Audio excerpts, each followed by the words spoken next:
Hello, I'm Lisa Faith Phillips, a W3C New York Metro Chapter invited expert and founder and executive producer of the Women's Power Toolkit.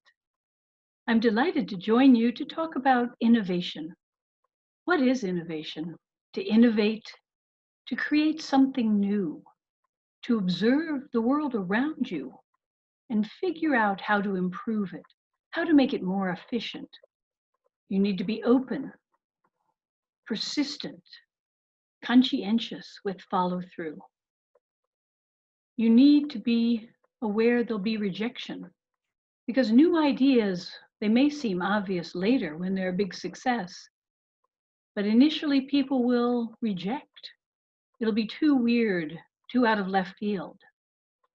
So be ready to be there, to keep going, to create something which hasn't existed before. Solve a problem, create new efficiencies, revolutionize efficiency. And remember what Howard Aiken said in Founders at Work. Don't be surprised that people reject your ideas. If you have a good idea, you'll have to ram it down their throats.